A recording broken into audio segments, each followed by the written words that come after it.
Muy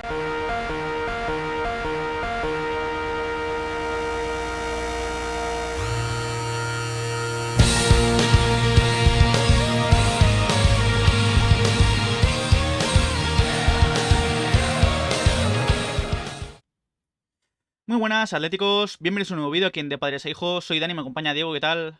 Muy buenas, Dani. Muy buenas, Amarok, Futre233, Torombolo, ¿qué tal? ¿Cómo estáis? Vamos con el episodio número 3 de esta nueva temporada del Informativo Colchonero, donde, bueno, yo creo que puede quedar un episodio bastante completito porque vamos a hacer un repaso a los internacionales del Atleti, a los cedidos por parte del Atlético de Madrid y también las últimas noticias que también sigue coleando un poco el mercado de fichajes. Se habla mucho de Nahuel Molina, de Morata, de Cucurella, de Valentín Gómez, incluso de cara al futuro para el Atleti, así que, como digo, muy completito yo creo el episodio de hoy. Así es, en un fin de semana que no ha habido Atlético Madrid por el tema de las elecciones, pero sí que han participado varios jugadores con sus respectivas selecciones. Luego ha sido un buen fin de semana para los cedidos del Atlético Madrid, aparte de ciertas informaciones sobre posibles salidas que no se concretaron en el pasado mercado de fichajes, así que no nos enrollamos más y vamos a por este informativo colchonero, episodio 3. Muy buenas, Chris, ¿qué tal? Antes de empezar, bueno, recordamos que tenéis disponibles los parches de padres a hijos, aquí tenéis el modelo y los precios. Si estáis interesados, podéis contactarnos por correo electrónico de padresahijoscontacto@gmail.com, también por Twitter o por Instagram. Estamos siempre atentos a lo que nos digáis, así que, una vez dicho esto, comenzamos con este episodio 3 del Informativo Colchonero. Muy buenas, piloto Perenquén. Vamos a empezar con lo de Nahuel Molina. Y es que, como ya os dijimos en el anterior vídeo, aquí en De Padres e Hijos hay bastante lío con la cláusula. Parece que la versión más extendida aquí en España, sobre todo por parte de Marca, de Mundo Deportivo y también de Mateo, de Mateo Moreto, es que la cláusula de Nahuel Molina es de en torno a los 90 o 100 millones, incluso decía Mateo Moreto, aunque el propio periodista italiano decía que el Atleti no tiene previsto cambiar la cláusula, ya que les parece que ya está bien con esos 100 millones y que lo único que tocarían del contrato es el sueldo. Pero también nos fijamos en las informaciones que han salido por parte de Marca, de Isaac Suárez, que comentaban que en el Barça, antes de que llegara Cancelo, la primera vía que exploraron fue la de Nahuel Molina.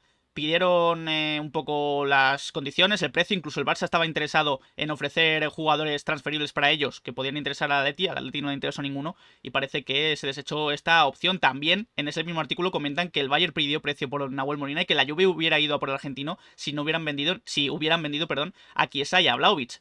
Yo creo que estos artículos nos solíamos un poco que podían salir una vez terminado el mercado y es que son jugadores que el club quizás quiere vender como que han hecho un milagro, hay que dar las gracias al club de que no se hayan ido, pero lo cierto es que para mí, en mi opinión, el Barça no tenía ni una sola posibilidad de fichar a Nahuel Molina.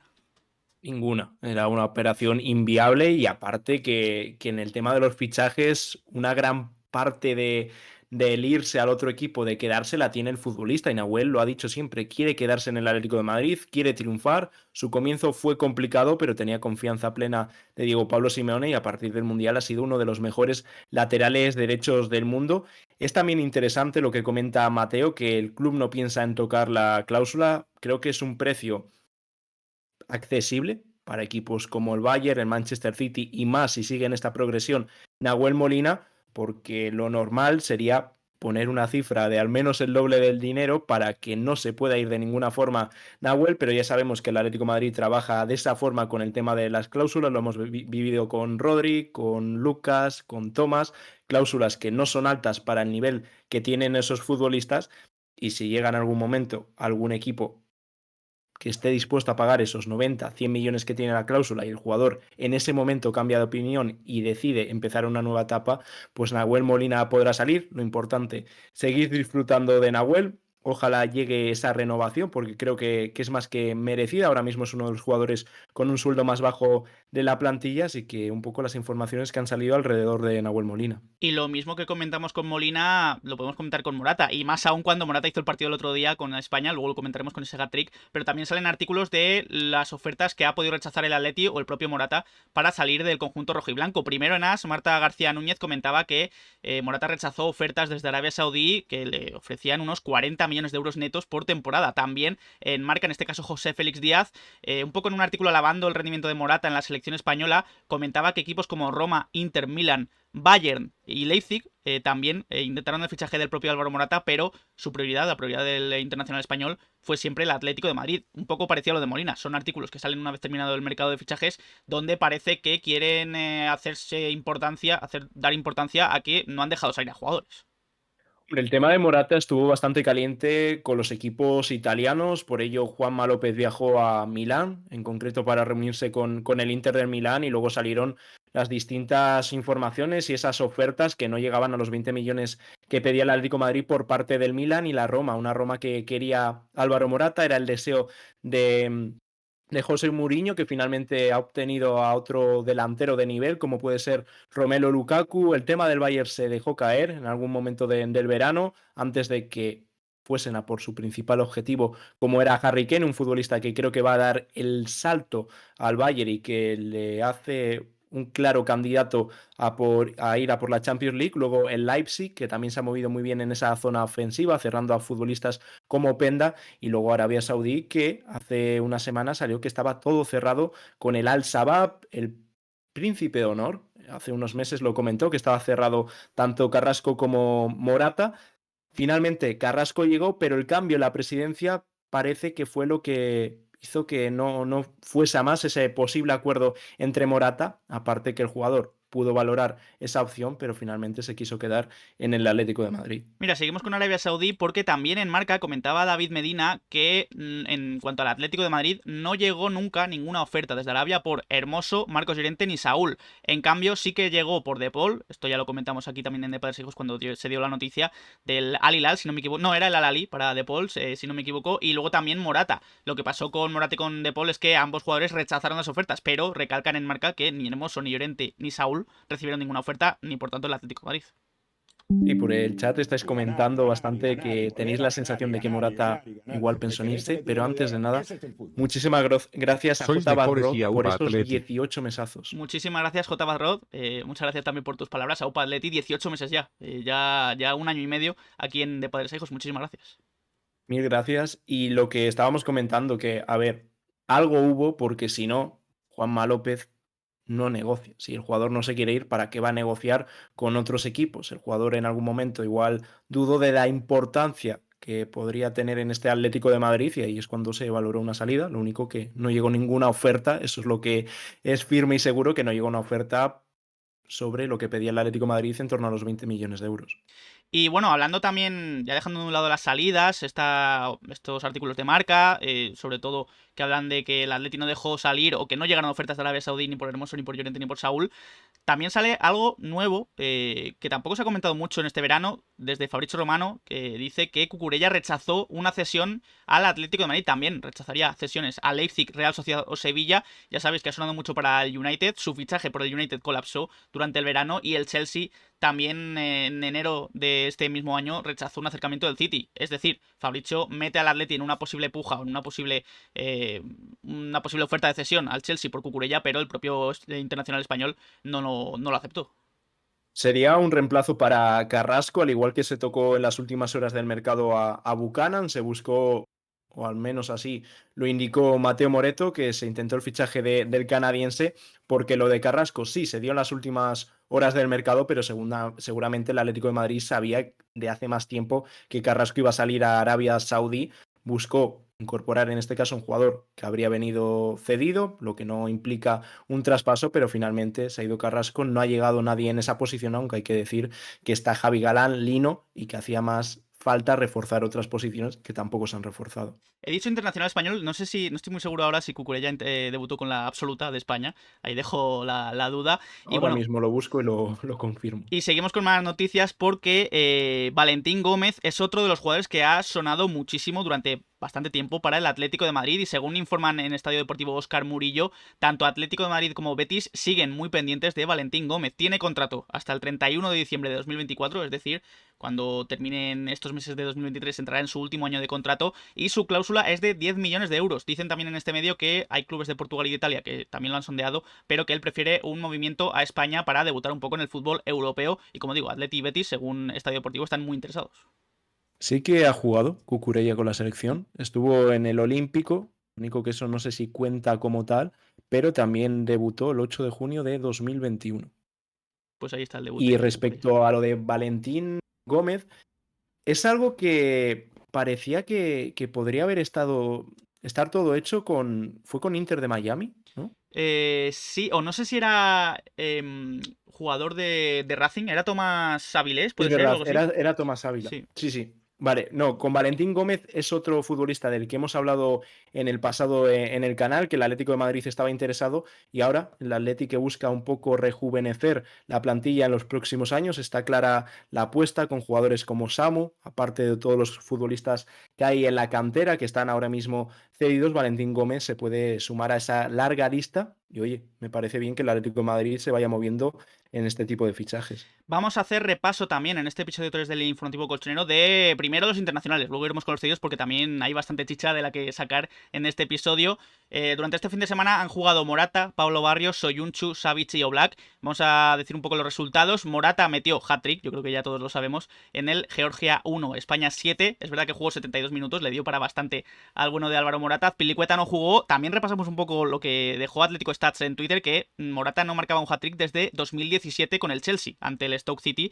Y por cierto, también los datos de 7 remates a puerta, Morata ha marcado 6 goles. Es decir, ha comenzado bastante bien, hay que decirlo, esta temporada, tanto en el Atlético de Madrid como en España. Por parte de la sub-21, Pablo Barrios jugó todo el partido ante Chipre, Chipre 0, España 6. Yo creo que hizo un buen partido el canterano del Atlético de Madrid. Ahora iremos con él también, que ha dado entrevistas en Marca y en AS. Soyuncu, por su parte, jugó todo el partido en el Turquía 1, Armenia 1. Savic volvió a marcar otra vez. Ya comentamos el otro día que marcó en su partido con Montenegro y volvió a marcar en el día de ayer ante Bulgaria. Montenegro 2, Bulgaria 1. El gol suyo fue el 1-0 del partido. También jugó todo el encuentro. Y Oblak, por su parte, ganó con su selección con Eslovenia por 0-4 a San Marino, lo que le coloca provisionalmente como líder de la clasificación para la Eurocopa. Es decir, si sigue esta buena senda Oblak, podríamos verle por fin en un gran torneo. Le quedan 4 partidos a Eslovenia para confirmar esa clasificación de cara a la Eurocopa y personalmente me alegraría un montón por Oblak porque su carrera ha sido increíble, pero creo que tiene que tener esa espinita clavada de no poder jugar con su selección ningún torneo importante, un Mundial y una Eurocopa, y creo que sería un broche de oro a su paso por la selección.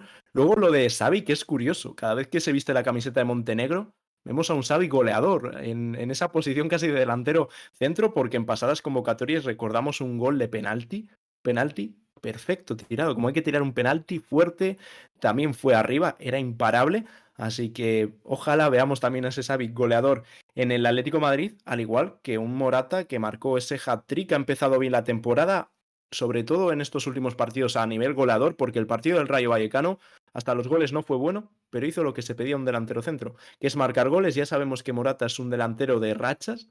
A ver si consigue ser por fin regular y mejorar esas cifras que acerquen al Atlético de Madrid al menos a competir y sobre todo mientras se va recuperando Memphis Depay, así que este ha sido un poco el resumen con las elecciones que yo creo que ha sido bastante positivo. Esperemos que no se le hayan gastado los goles a Morata, porque además también se enfrenta a Mamardashvili, como hizo contra Georgia, así que también dato curioso. Esperemos que repita ese hat-trick ante el Valencia el próximo sábado a las 4:15. Decíamos lo de Pablo Barrios, ha dado entrevistas tanto en Marca como en AS, y es bastante interesante, sobre todo, bueno, habla de su ascenso al primer equipo, de cómo le está yendo, de su mentalidad también, cómo se le está dando, y también sobre la posición. Le preguntan sobre si es más un 5 o un 8, y dice Pablo Barrios, hasta el año pasado, perdón, todo el mundo me conoció jugando en esa posición de 8, pero hasta que llegué al primer equipo he jugado en las dos posiciones mucho, siempre rotando y dependiendo de lo que necesitaba el equipo. En la selección, un poco más de lo mismo. No me considero ni un 8 ni un 5. Creo que es muy bueno poder jugar en las dos posiciones porque juegas y tienes más posibilidades de jugar. Le preguntan, Simeone desveló lo que ve como que lo ve como un 5 y así se lo dijo en una reunión. Contesta Pablo Barrios, tuvimos esa conversación la temporada pasada. Me dijo que para la siguiente temporada iba a confiar mucho en que jugase en esa posición por mi físico y por las condiciones que tenía y que creía que podía hacerlo bien. No sé si lo sabía o no, pero le comenté que también había jugado en esa posición de pequeño. Desde que empezó la pretemporada me empezó a poner en esa posición y me encuentro muy a gusto también. Esto es lo que dijo para Marca, y en AS sobre todo también recalcó que él fuera del Atleti él no se ve feliz ni en Arabia Saudí ni fuera del Atlético de Madrid, se ve durante muchos años en el Atleti, así que yo creo que es algo de agradecer que canteranos que den buen rendimiento como Pablo Barrios se vean quedándose aquí. También le preguntaron un poco por una cesión y dice que él no, que él se veía desde el principio ya en el Atleti. Sí, se veía él en el Atleti, al igual que Simeone, que desde que llegó al primer equipo ha confiado, porque de Barrios no ha habido ningún rumor de que pudiese salir cedido. El Cholo lo tenía muy claro, quería Barrios en la primera plantilla y la pretemporada, vamos, la pretemporada empezó bien, pero sobre todo la temporada está cumpliendo y con muy buena nota en esa posición de Coque y perfectamente puede jugar tanto como interior como pivote, no tiene ningún tipo de problema porque es un jugador con muchísimo físico, es rápido y ahí lo vemos, esa capacidad que tiene para recuperar balones se lo da el que es un jugador rápido, que anticipa bien y el físico es muy importante para la posición de pivote y luego tiene la calidad necesaria para sacar el balón, al igual que como interior tengo ganas de ver a ese Pablo Barrios más llegador, con un buen disparo desde fuera. El año pasado llegó a marcar con el primer equipo y creo que va a ser muy interesante cuando esté recuperado Coque a ver quién ocupa esa posición de pivote, porque también si Barrios cumple ahí, podemos ver a Coque como interior, también un jugador con muchísima llegada, o Coque jugar como interior, Barrios por izquierda, y creo que eso a Simeone le va a venir muy bien, aparte de que, oye, si siguen en buena progresión jugadores como Saúl, también a ver si vemos a Riquelme en esa posición, Lemar, a ver qué tal temporada hace, podría ser muy positivo para el Atlético de Madrid y más ahora que no ha fichado a un pivote que se veía necesario, que se había prometido al entrenador, pero que no ha llegado y en invierno seguramente tampoco llegue.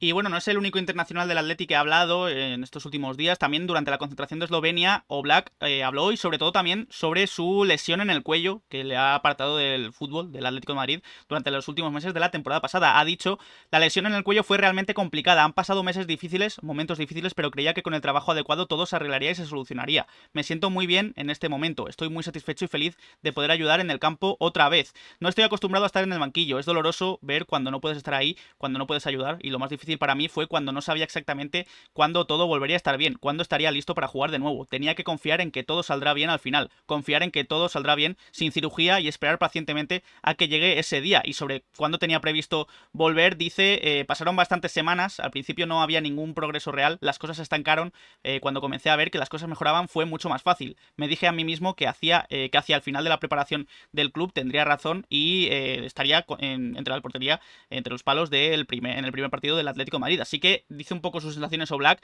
y yo creo que es de agradecer también que ya esté recuperado porque es importantísimo y se está viendo una buena versión del esloveno bajo palos en el Atlético de Madrid.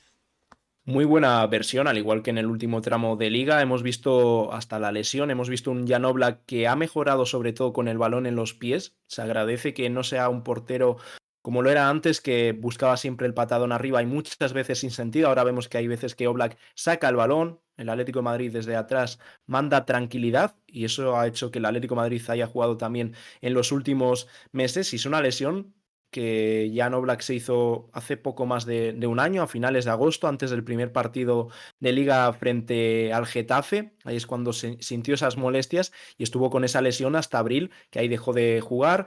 Se valoró la vía del quirófano, pero finalmente dijeron que era mejor mantener reposo, se ha hecho así y por suerte está yendo muy bien y ojalá Jan Oblak siga siendo igual de importante y también a nivel personal que consiga esa clasificación de la que hablábamos antes. Y bueno, por cerrar un poco el tema de los internacionales, antes de ir con los cedidos, bueno, recordar que hoy creo que el único equipo con algún internacional del Atleti es la España Sub-21, que juega esta noche a las 9. Está Pablo Barrios, está Iturbe y está Samu Morodion, del que hablaremos después. Pero también hay que recalcar el partido de Mozambique, que ganó por 3-2 a Benin, y esto tiene mucha importancia para el Atlético de Madrid, porque Mozambique está oficialmente clasificada para la Copa África 2024 y presumiblemente Reinildo irá con su selección con Mozambique, yo creo que siendo el mejor jugador de la selección irá seguro y se perderá enero y febrero, que es cuando empezará y bueno, terminará la Copa África, así que nos perderemos a Reinildo cuando ya se haya recuperado obviamente de la lesión.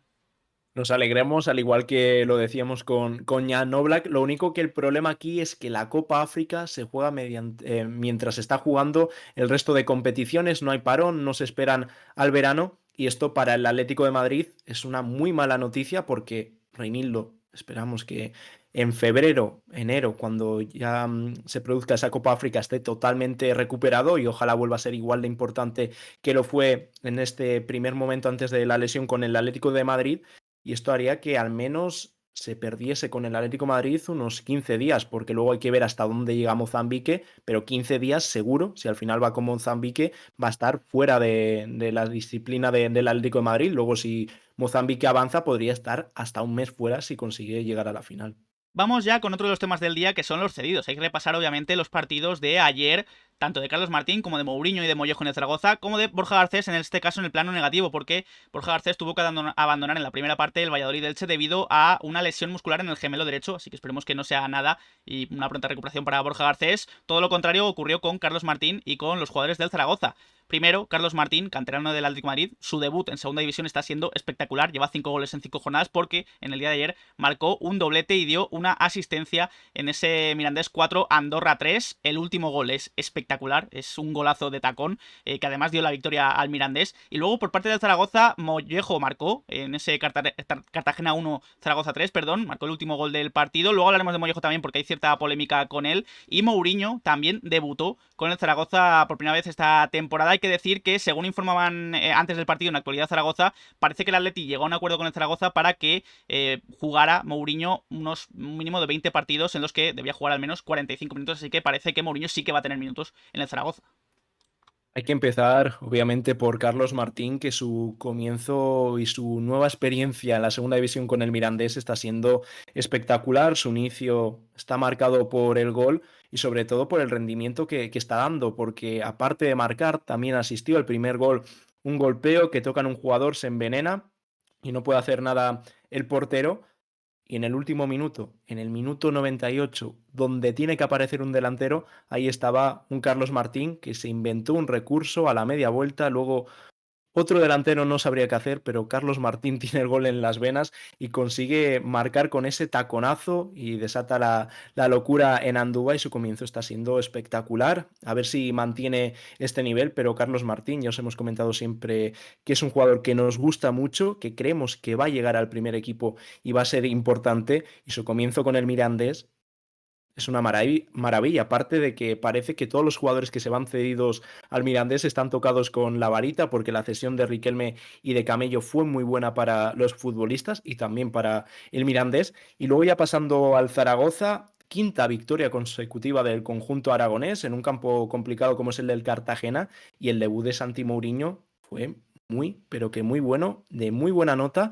Y luego también poniendo, vamos a poner entre comillas, en problemas a Escribá, porque ahora lo va a tener complicado. Tiene tres centrales de un nivel altísimo, como es Amador, francés, que no estaba por esa convocatoria con la sub-21, y ahora da la oportunidad a Mourinho, al uruguayo, y rinde al mismo nivel que los otros dos centrales. Posiblemente sean uno de los, vamos, sean tres de los mejores centrales de la categoría, y el debut de Mourinho, el que tenga la oportunidad de verlo, animamos a ello porque es muy bueno, muy bien colocado siempre, anticipando un poco la sensación que nos dejó la pretemporada. Y luego un Mollejo que entró en los últimos minutos, sentenció el partido con ese gol, lo único que la celebración ha sido bastante polémica. Sí, antes de ir con Mollejo, tengo aquí algunas cifras, algunos datos del partido de ayer de Mourinho que daba Alex Cuadrado en Twitter. Son 63 toques durante los 90 minutos que jugó, 3 intercepciones, 2 disparos bloqueados, 6 despejes, perdón, 5 duelos ganados de 7 intentados y 0 veces regateado. Fue un partido espectacular de Mourinho que, como dices,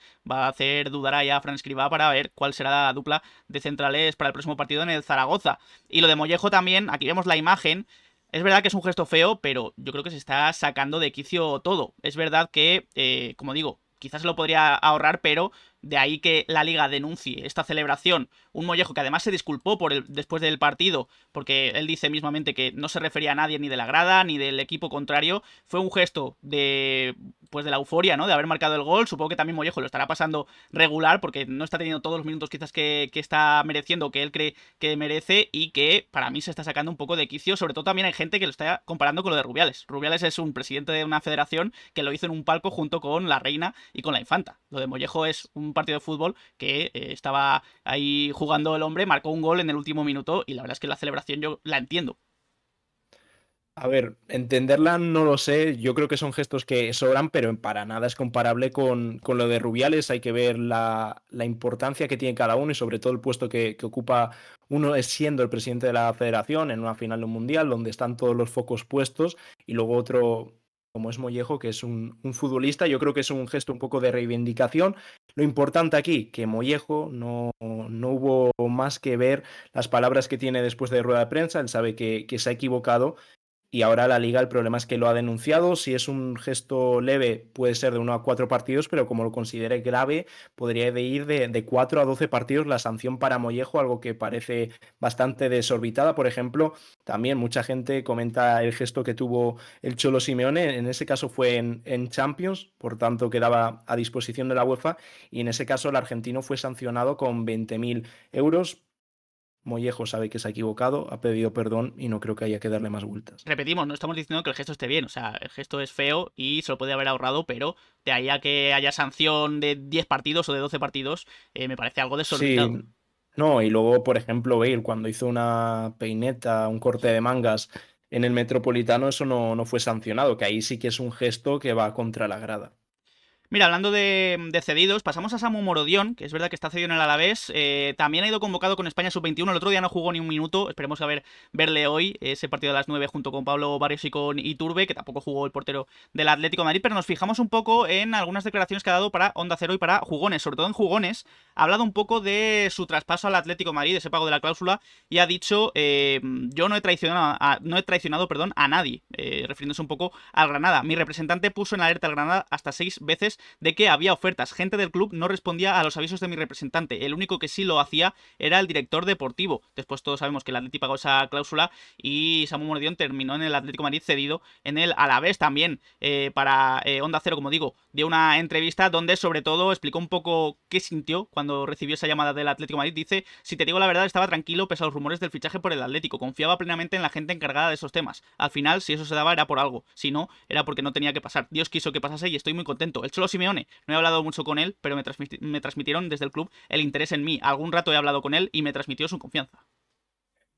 Aquí Samu Morodión explica un poco cómo fue ese fichaje con el Atlético de Madrid. Rafael Lamelas, uno de los periodistas referencia en Granada, ya comentó esta situación, que el jugador y el entorno había comunicado al Granada que había interés de otros equipos, que estaba el problema de la cláusula de rescisión que era muy baja y el Granada no se movió. Al final, ¿qué ocurrió? Una cláusula de 6 millones para el Atlético de Madrid era muy asumible, luego para el jugador era una grandísima oferta y cualquier persona, en este caso Samu Morodión, ¿cómo va a decir que no a que venga el Atlético de Madrid y puedas dar ese salto que corresponde al fichar por uno de los equipos más grandes de España y ahora uno de los equipos con más potencial de Europa? Por lo tanto, no veo ese revuelo y sobre todo que en Granada se hayan tomado tan a mal el fichaje de Samu Morodión. Sí, al final pierdes a un jugador que tiene mucha proyección, que podrías haber sacado mucho dinero, pero ahí es el problema del club que nos ha movido rápido para cerrar un acuerdo y una renovación con Samu.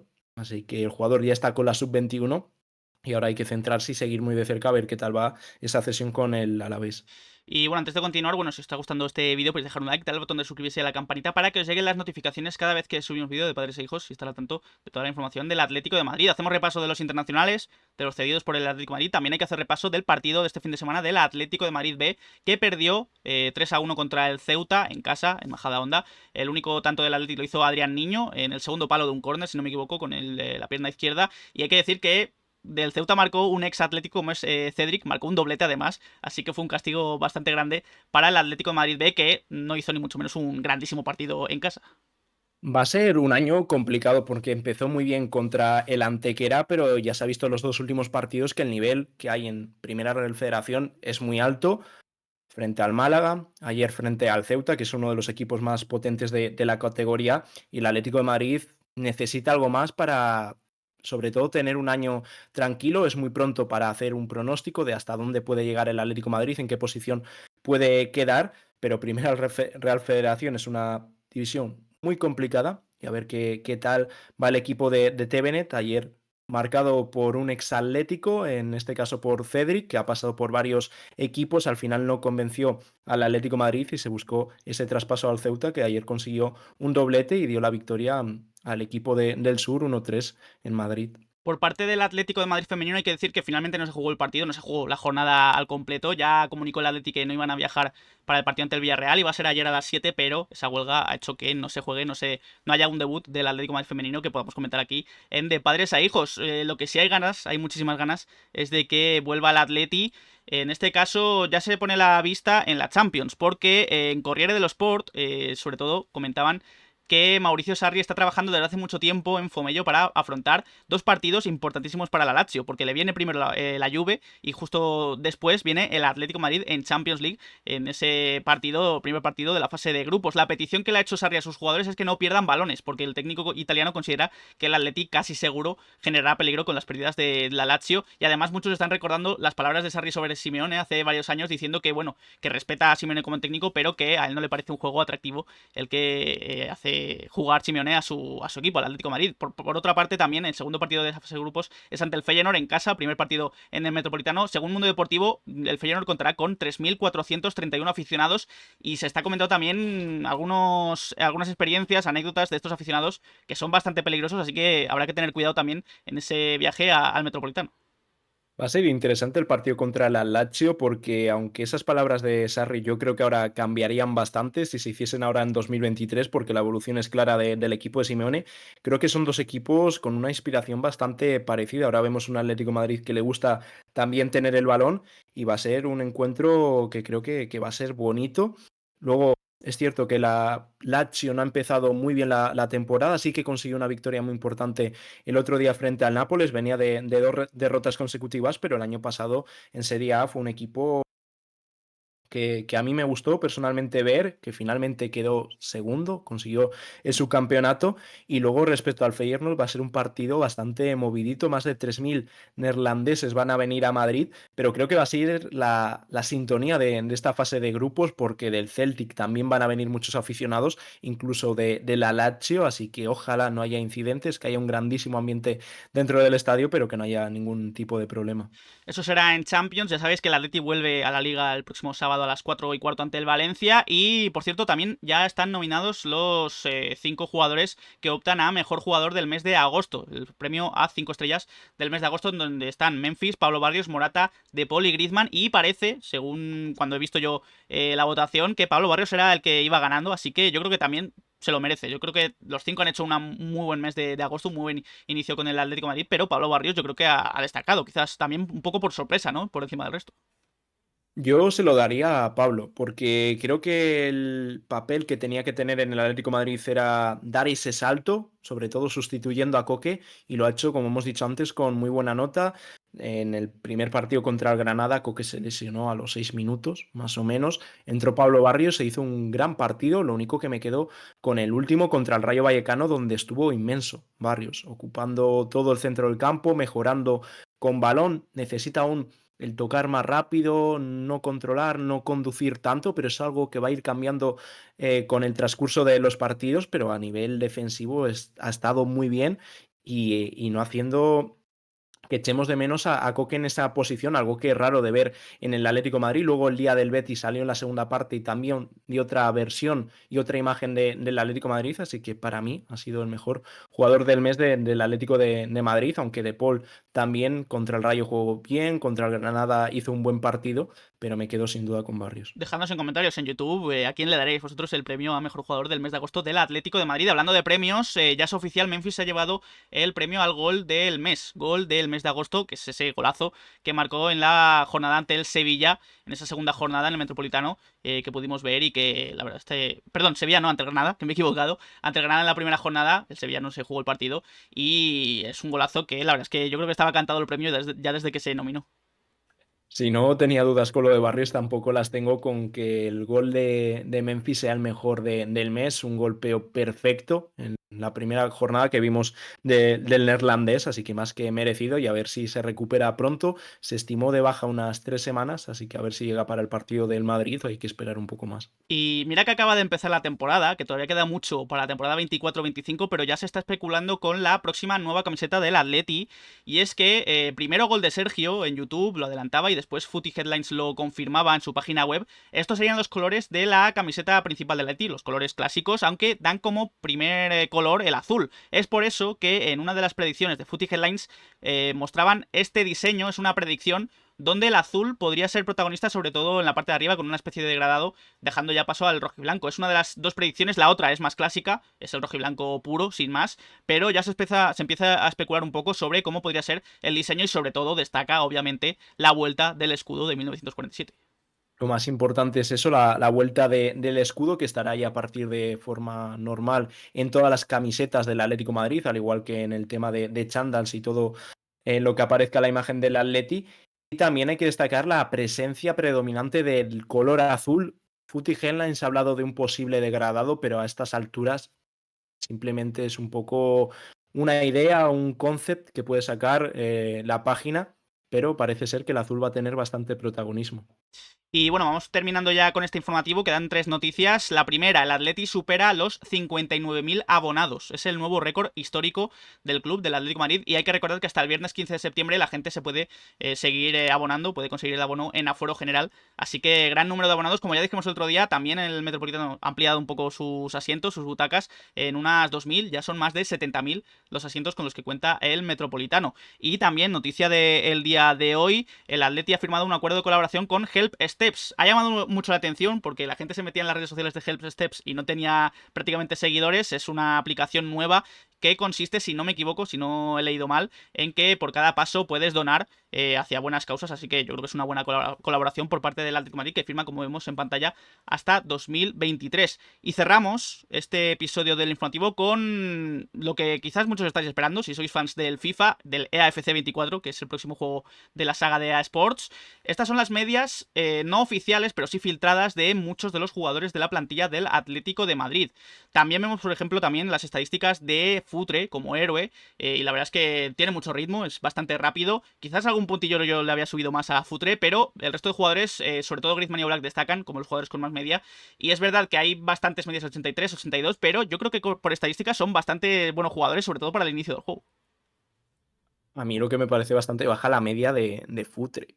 Creo Sí. que es un futbolista que tendría que tener más de ese 88 de media. No sé muy bien cómo lo hará EA Sports. Y luego, bueno, para los fans del FIFA, podéis comentar qué carta usaríais en el comienzo del juego.